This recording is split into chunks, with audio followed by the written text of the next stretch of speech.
Pessoal, sejam bem-vindos à aula de hoje. Hoje a gente vai falar da nossa terceira parte da tríade, que é a doença intestinal inflamatória ou doença inflamatória intestinal, tanto faz. Só fazendo novamente essa recordação para você, por que que o cão não tem esse problema de tríade e o gato sim? Por causa do ducto comum que liga o ducto biliar, o ducto pancreático, o duodeno. Consequentemente, ele liga vesícula biliar e ductos biliares, ducto pancreático e o duodeno felino.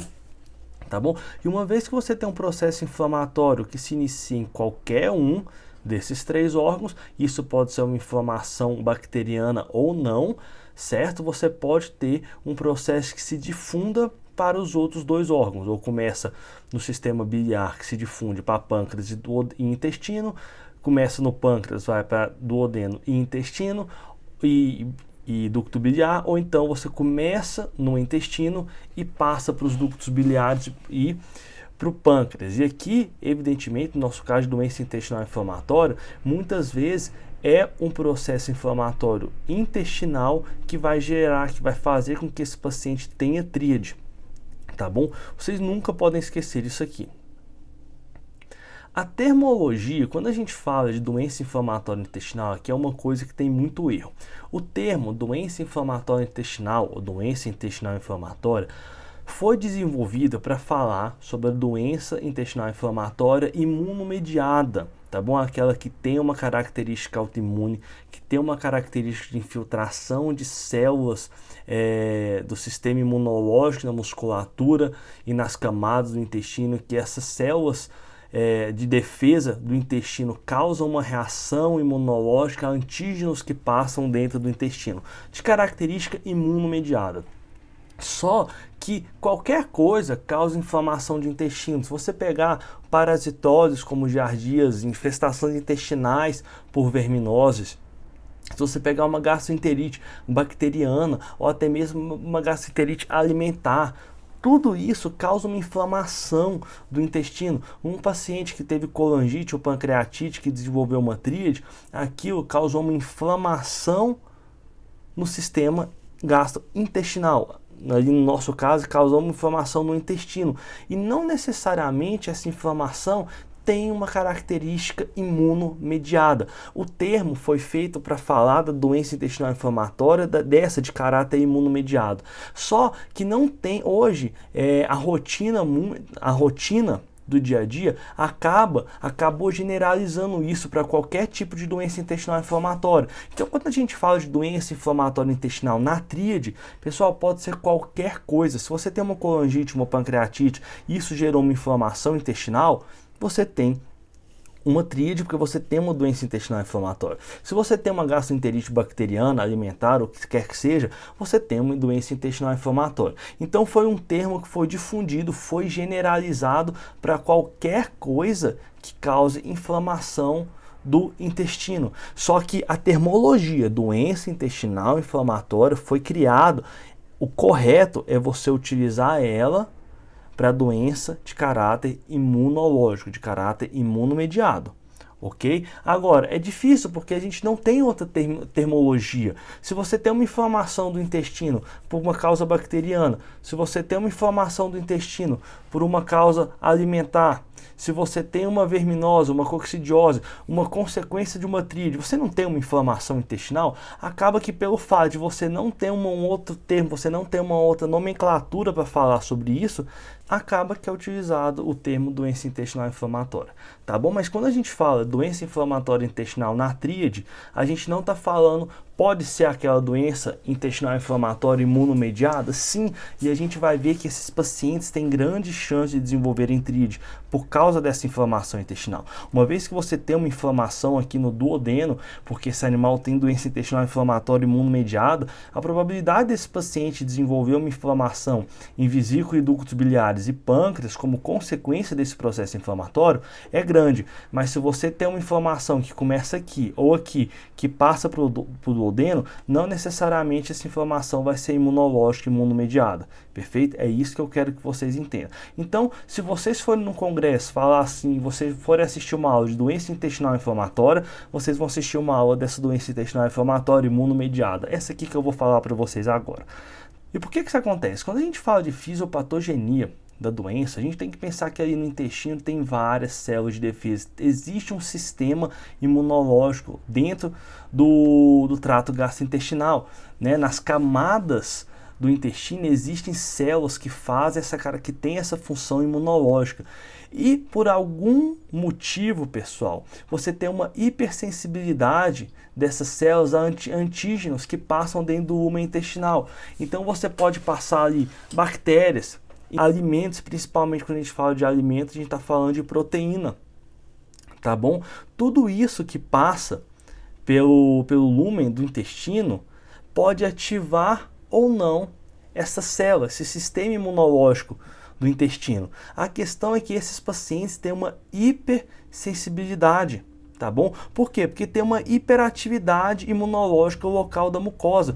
Ou seja, esses pacientes, o sistema imunológico deles ali tem uma resposta muito exacerbada a qualquer tipo de antígeno que passa ali. E não é só bactéria, pode ser parasita e principalmente alimento. Vocês vão ver que isso é tão importante que nesses pacientes, uma das partes do tratamento é a gente controlar o quê? A flora bacteriana. Porque quanto menos bactéria a gente tem passando ali, menos é a hiperatividade imunológica da mucosa. É como se diminuísse a quantidade de antígenos que ativam esse sistema imunológico do intestino, certo? Então, o que acontece? É uma resposta exacerbada do sistema imunológico intestinal a antígenos que passam pelo lumen intestinal, ok? Aqui, quando a gente fala de sinais clínicos desse nosso paciente que tem doença inflamatória intestinal, tem 3 sinais clínicos bem marcantes nesse nosso paciente. Primeiro é o vômito. Por incrível que pareça, o vômito é bem menosprezado por alguns colegas que acham que doença inflamatória intestinal, por se tratar de intestino, esse paciente vai ter exclusivamente diarreia. E não é. É muito marcante os vômitos nesse nosso paciente. Presta muita atenção nesse detalhe. Mas esse nosso paciente também apresenta diarreia? Apresenta, mas não menospreze o vômito, principalmente se esse paciente tiver acometimento de intestino delgado, ele tende a vomitar bastante, ok? Então é vômito, diarreia. A diarreia varia de acordo de onde está essa inflamação, se tem acometimento de intestino delgado ou intestino grosso, ou os dois. Se é intestino delgado, é aquelas fezes mais líquidas, sem forma, ok? Quando é intestino grosso, já é aquelas fezes que já faz um formato, tá bom? Não tão líquida. Aquele animal, por exemplo, aqui eu vou fazer uma comparação com parvo, que é líquida. Um animal que tem giardia, que é aquela diarreia líquida, que é diarreia de intestino delgado. Porque como é bem no começo do intestino, não dá tempo de fazer um bolo fecal, uma forma fecal. Mas quando é diarreia no intestino grosso, você já vê que as fezes fazem uma forma, ok? Tem uma parte sólida ali. E outra coisa muito comum desse nosso paciente é a perda de peso. Perda de peso por quê? Principalmente porque diminui a absorção desses nutrientes. Então, você tem uma inflamação, principalmente quando você está no intestino delgado, uma inflamação desse intestino, dessas vilosidades, o que diminui consideravelmente a absorção desses nutrientes, ok? Quando a gente tem um acometimento do intestino grosso, a gente tem algumas particularidades, que é o desconforto ao defecar, pequenos volumes várias vezes ao dia. Eu não sei se você já teve uma colite, né, e às vezes toda hora você vai no banheiro achando que você vai defecar e às vezes são só gases, às vezes você defeca só um pouquinho, às vezes nada, tá bom? Essas são particularidades do intestino grosso. Agora, a gente tem que lembrar que o intestino grosso ali no cólon reto praticamente não tem ou não tem vilosidade, a absorção de nutrientes ali é baixíssima. Então, se você tiver um acometimento exclusivo do intestino grosso, você dificilmente tem perda de peso nesse paciente. Mas agora, quando você tem acometimento do intestino delgado, onde acontece a digestão e a maior parte da absorção desses nossos nutrientes, aí esse paciente tende a ter um emagrecimento bem significante. Evidente, se você tem um acometimento de intestino delgado e intestino grosso, você vai ter uma piora nos sinais clínicos desse nosso paciente. Agora, pessoal, o vômito é muito comum, principalmente, faz uma setinha aqui, ó, intestino, opa, para cá, intestino delgado, tá bom? Quando você tem essa doença inflamatória intestinal acometendo o intestino delgado, esse paciente tende a vomitar muito, então não menospreze, é um dos diagnósticos diferenciais para vômito crônico do nosso paciente. Gato que tem vômito crônico, meia idade ou idoso, doença inflamatória intestinal é um diagnóstico diferencial. Ok? O diagnóstico desse paciente, o que é interessante é que você tem, nos exames de sangue, você não tem achados específicos, tá bom? Você pega um hemograma bioquímica sem alterações específicas. Quando você pega o leucograma, você pode ter uma leucocitose por neutrofilia, mas isso não é nada patognomônico, não é nada que você olhe e fale assim, não, esse paciente tem doença inflamatória intestinal. Mas é comum você encontrar hiperglobulinemia, pelo fato de ser uma doença intestinal inflamatória. Mas se você achar, não é nada patognomônico, entendeu? Você não pode olhar só isso e falar, nossa, tem uma doença intestinal inflamatória. Se for um paciente velho, você sempre vai ter que olhar os diagnósticos diferenciais. O que é um paciente velho que tem diarreia, perda de peso progressivo? Você pode ter doença inflamatória intestinal, linfoma, você pode ter hipertiroidismo, doença renal crônica. Então você tem que fazer o hemograma bioquímico, fazer um T4 total, fazer uma creatinina para avaliar fazer os diagnósticos diferenciais desse paciente, mas você nunca pode deixar de fazer um exame ultrassonográfico desse paciente, porque é ele que vai te dar uma noção muito interessante se esse paciente tem doença inflamatória intestinal. Por que ele não te dá o diagnóstico? Porque para você fechar o diagnóstico, a gente vai falar um pouquinho mais para frente que a gente precisa mesmo de uma biópsia. Mas o que você encontra no ultrassom, pessoal? Espessamento focal ou difuso das camadas do intestino. O que isso quer dizer? Você tem ali as 5 camadinhas do intestino: submucosa, mucosa, muscular, subserosa e a serosa. Então você tem essas camadas, você pode ter um aumento difuso de todas as camadas, ou você pode ter um aumento focado em algumas dessas camadas. Isso é interessante, a gente vai falar um pouquinho das diferenças, o que isso dá de noção e de ideia para a gente. E você pode ter aumento dos linfonodos mesentéricos. Aqui eu quero que você pegue a maior sacada dessa aula. Você pode ter esse tipo de doença e não ter aumento difuso das camadas intestinais. Você pode ter esse problema imunológico e encontrar exclusivamente aumento dos linfonodos mesentéricos. Olha que sacada. Às vezes você pega esse paciente que está tendo esse problema, ainda não teve espessamento das camadas do intestino, ele está apresentando sinais clínicos de um paciente com doença intestinal inflamatória, mas quando você vê, os linfonodos estão bem aumentados desse paciente. Então não menospreze esse paciente, não menospreze essa doença, não diga, nossa, não tem camadas, não tem espessamento de camada de intestino, então esse paciente não pode ter doença intestinal inflamatória. Não faça isso, você pode estar focado nos linfonodos mesentéricos, tá bom? Esse estudo, pessoal, que eu estava falando para vocês das camadas do intestino, é um estudo muito interessante, que a conclusão dele é o seguinte: primeiro, as doenças intestinais inflamatórias e os linfomas intestinais possuem a mesma apresentação ultrassonográfica. Olha o tanto que isso é importante. Cara, você não pode fazer ultrassom no paciente e falar, esse paciente tem doença intestinal inflamatória. Embora o estudo sugere que os gatos com linfoma tenham maior espessamento muscular, ele sugere, a conclusão é que tem a mesma apresentação ultrassonográfica. O que ele quer dizer? Vamos resumir o que esse estudo mostra pra gente, que é um estudo muito, muito importante. Foi um estudo de 2010. Bom, embora pareça que os linfomas acometam mais a musculatura, a camada muscular, do que as outras camadas, isso não é algo patognomônico, ou seja, você pode ter animais com doença intestinal inflamatória e com linfomas intestinais que a apresentação ultrassonográfica é a mesma. Você pode ter, por exemplo, numa doença intestinal inflamatória que tenha que acometa somente a muscular. Você pode ter uma doença intestinal inflamatória que acometa de forma difusa todas as camadas do intestino. Você pode ter um linfoma que acometa só muscular, mas você pode ter um linfoma que acometa todas as camadas do intestino. O que eu quero dizer com isso? O que eu quero dizer é, você não pode, com uma ultrassonografia, você pode sugerir que esse paciente tem uma doença intestinal inflamatória, mas o ultrassom, ele não fecha o diagnóstico. E isso aqui é tão importante. Se o ultrassom fala que tem o espessamento das camadas, fala que tem o linfonodo aumentado, mas ele não consegue garantir que olha só, ele pode sugerir, o ultrassom pode falar, ó, tá acometido mais na camada muscular, parece mais ser neoplásico, mas não pode afirmar, porque eles têm a mesma apresentação ultrassonográfica na maior parte das vezes.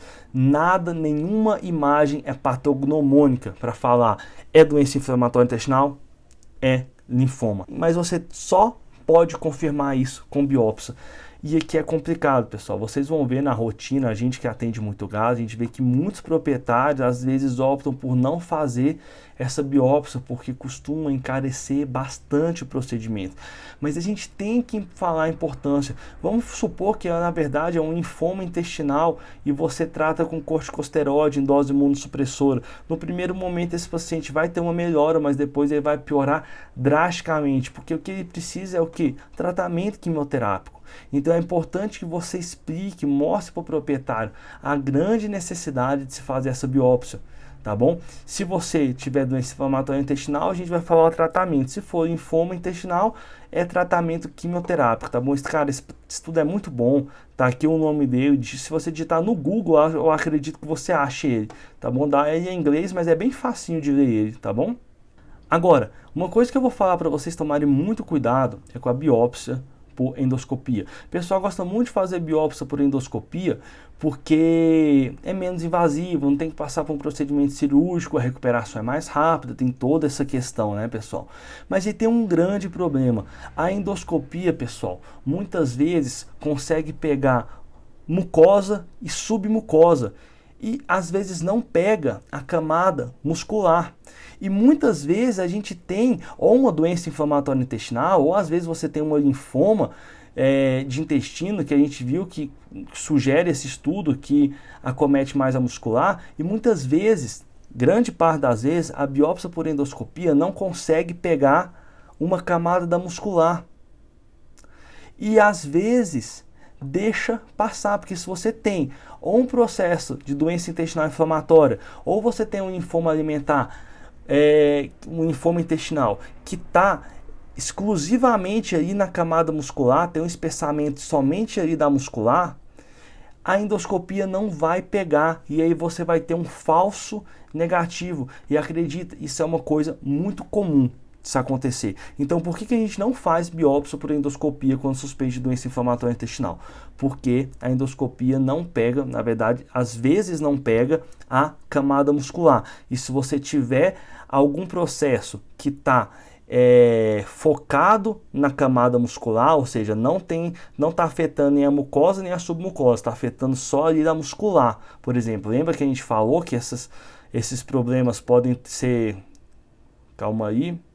Aqui, pode ter um espessamento focal ou difuso das camadas. Se você tem um espessamento focal somente da muscular, ou você tem um linfoma somente que está acometendo somente a muscular, a endoscopia não vai pegar. E você vai ter um falso negativo. E aí você vai tratar esse paciente erradamente e esse paciente não vai apresentar melhora. Biópsia por endoscopia é contraindicado. Você faz a biópsia por laparotomia exploratória e você remove, pessoal, um fragmento do intestino, você remove todas as camadas, tá bom? Você vai fazer uma incisão e tirar um fragmento do intestino. Na verdade, você vai tirar vários fragmentos do intestino. Recomendado é que você faça entre 3 e 5 incisões e pegue 5 fragmentos de biópsia em pontos diferentes aí no intestino, tá bom? Só que você tem que pegar todas as camadas. Então faz uma incisão, faz uma cirurgiazinha e tira as camadas inteiras e dá a sutura normalmente, tá bom? Não faz esse tipo de biópsia por endoscopia. Se você pegar essa ultrassonografia, você tem um aumento bem irregular desses linfonodos, tá bom? Jejunais. Olha aqui que interessante. E aqui você tem o duodeno com espessamento das camadas, tá bom? Agora, para você fechar um diagnóstico de doença inflamatória intestinal, você tem que atender esses critérios. Quais são esses critérios? Você tem sinais gastrointestinais que perdurem por mais de 3 semanas. A partir de 3 semanas, você já caracteriza aquele processo gastrointestinal como crônico, diarreia crônica ou vômito crônico, a partir de 3 semanas de duração, beleza? Ausência à resposta à terapia sintomática, antiparasitários, antibióticos ou ração. O que a gente falou? Que a gente tem é uma reação exacerbada a antígenos que passam no lumen intestinal. Então você tem que tratar aquele paciente para parasitas, para giardia, isóspora, verminoses, você tem que fazer antibiótico nesse paciente, ou até mesmo ração. Cara, por que ração? Aqui a gente usa a ração hipoalergênica. E por que usa a ração hipoalergênica? Porque a proteína da ração hipoalergênica é hidrolisada em milhões de vezes. Então, quando ela passa pelo intestino, o sistema imunológico não consegue captar, não consegue perceber ela passando ali, porque ela é extremamente pequenininha. Então, é a ração que a gente tem de eleição para esses nossos pacientes que têm doença inflamatória intestinal. O grande problema é quando esses nossos pacientes não aderem a essa dieta, tá bom? Mas o ideal é que esses alimentos comam, esses pacientes comam exclusivamente ração hipoalergênica, tá bom? E não pode comer mais nada, é só a ração hipoalergênica, tá bom? E sem etiologia específica após a investigação completa. O que eu quero dizer com isso? Você faz exame de fezes, não tem nada, faz os exames de sangue, não tem nada, faz os diagnósticos diferenciais, creatinina, T4 total, não tem alterações, tá bom? Não acha verminose, coccidiose, você faz ultrassom e encontra as camadas intestinais aumentadas, de forma difusa ou isolada, ou em fonodos aumentados. Embora isso seja muito sugestivo, é uma etiologia inespecífica. Tá bom? Então é como você faz a investigação completa e você não consegue fechar um diagnóstico. Você faz ultrassom e sugere que é doença intestinal inflamatória, você descarta as outras coisas, tá bom? E aí você confirma com histologia das alterações intestinais não neoplásicas, ou seja, você fez a biópsia do intestino por laparotomia, tirou vários fragmentos, todas as camadas, tá bom? Sem endoscopia, e você viu que tem uma confirmação histológica de alterações intestinais de característica imunológica e que não é neoplásico. O tratamento a gente tem que fazer por etapas, tá bom?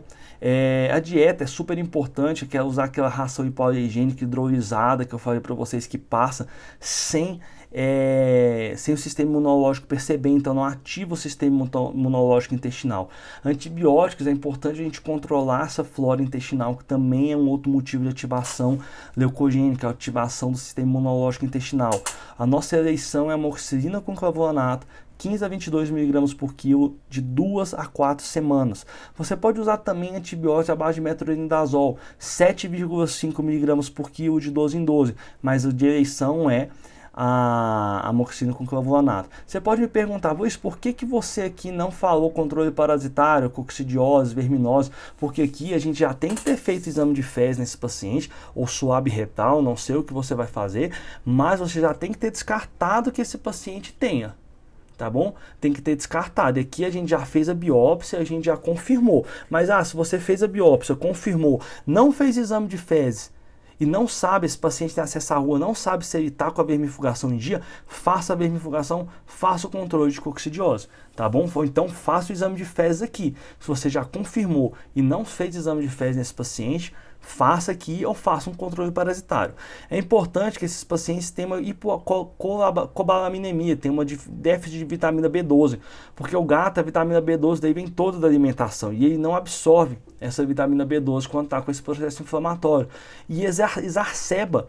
A hipocobalaminemia exacerba o processo inflamatório intestinal.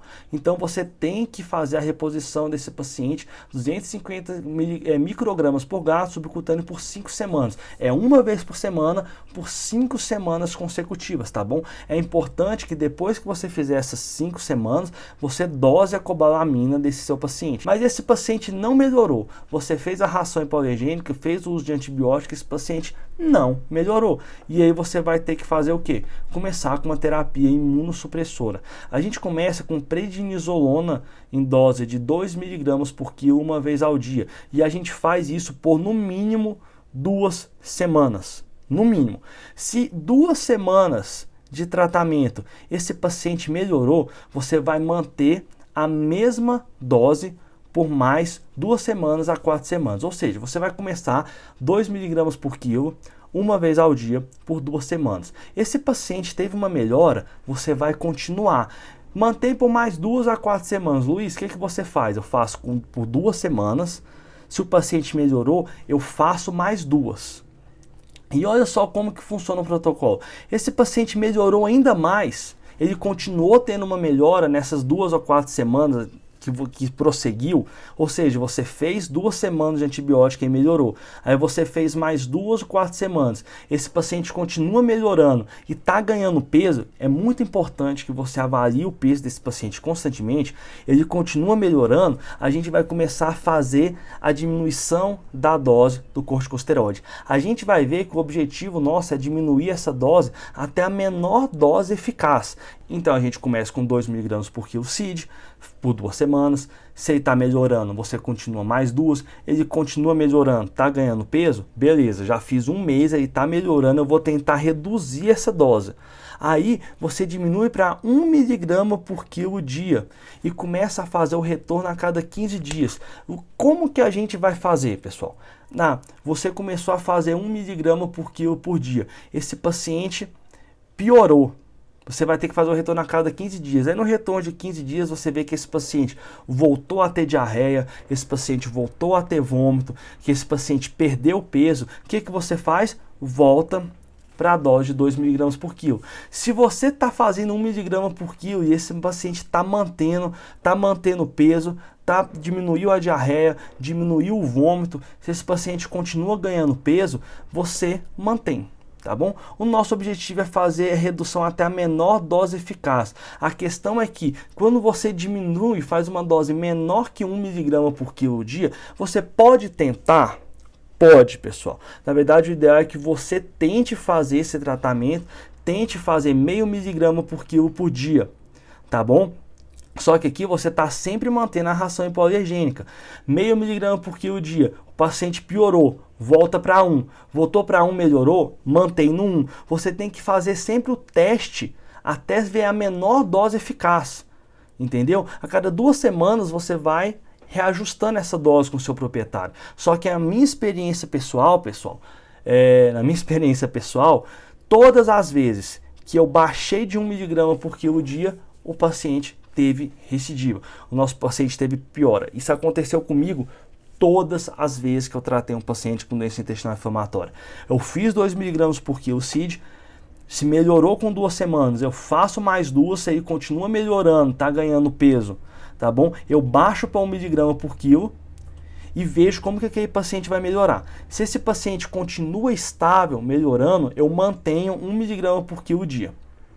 Vou mantendo esse paciente. É uma doença autoimune, pessoal, tá bom?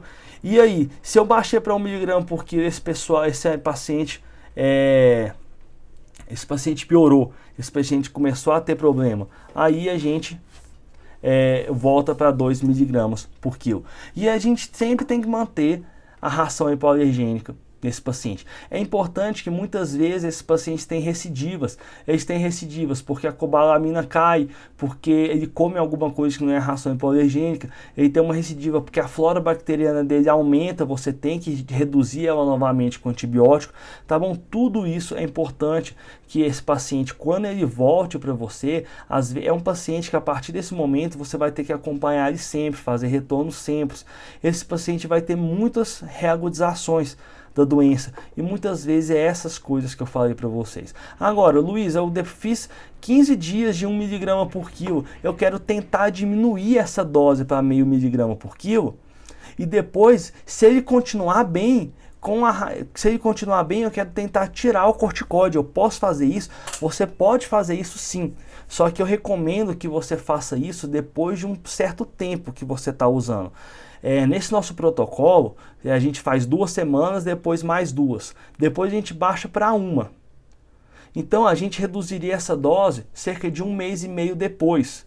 O que eu não aconselho, na verdade o que eu aconselho é que você mantenha a dose de 1, se o seu paciente está respondendo a dose de 1 mg por quilo dia, eu recomendo que você mantenha essa dose até que o paciente ganhe um certo peso, porque às vezes você baixar essa dose de 1 mg por quilo para meio miligrama por quilo, vai tentar fazer o desmame nesse paciente, tem grande chance desse paciente se recidivar, ter algum problema e você ter que voltar para essa dose.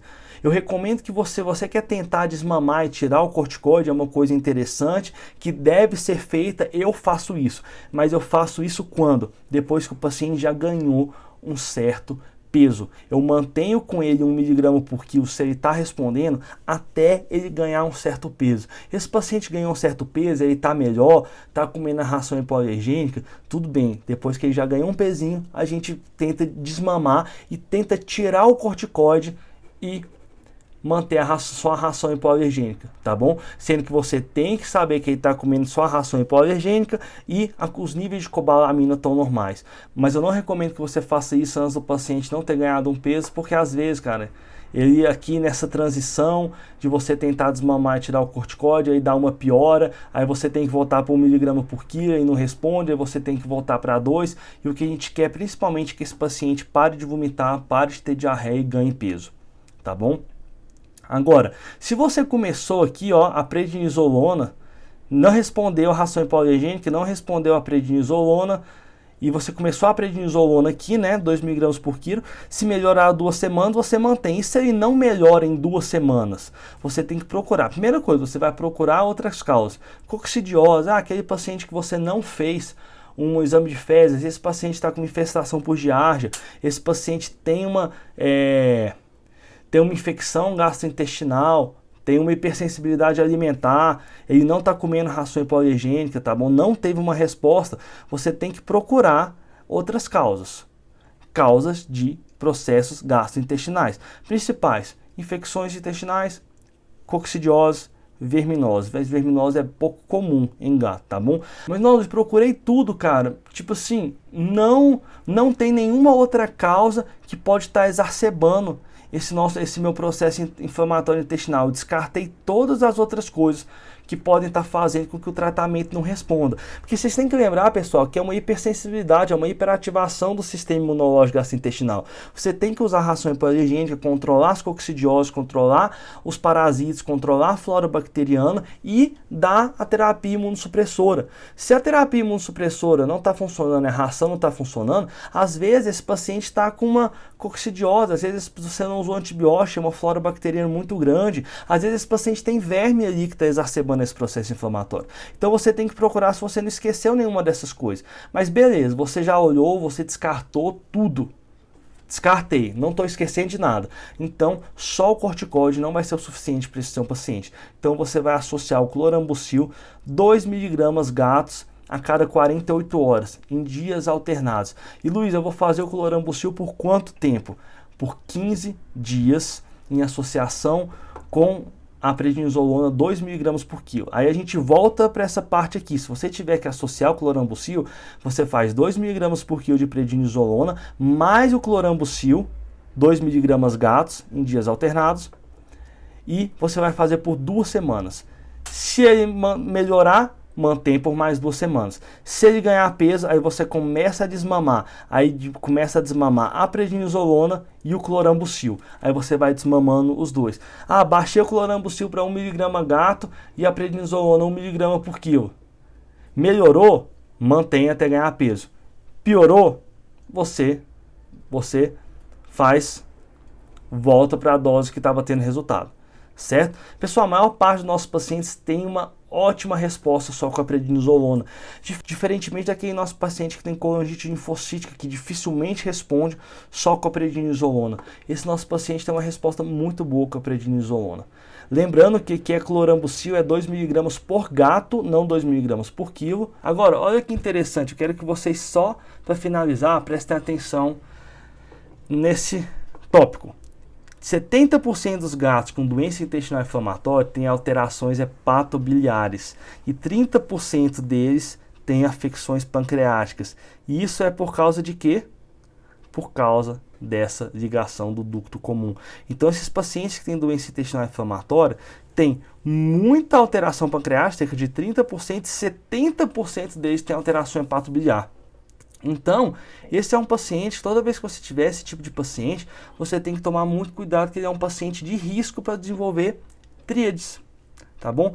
Toma muito cuidado, presta muita atenção nesse paciente, é um paciente que tem que fazer acompanhamento sempre, e você tem que fazer as bioquímicas hepáticas por causa da doença inflamatória intestinal? Não, para ver se você não está tendo um acometimento, principalmente dos ductos biliares e do parênquima hepático, tá bom? E se possível, quando você for fazer o acompanhamento desse paciente, dosar as enzimas hepáticas, a lipase pancreática, é importante você pedir específica felina, e os exames de rotina, como por exemplo a cobalamina, que você tem que medir nesse paciente sempre, tá bom? Essa foi a nossa aula de doença intestinal inflamatória, espero que vocês tenham gostado. Se você tem alguma dúvida, é só entrar em contato com o nosso suporte, eu vou ter o prazer de tirar suas dúvidas. Um abraço e até a próxima aula.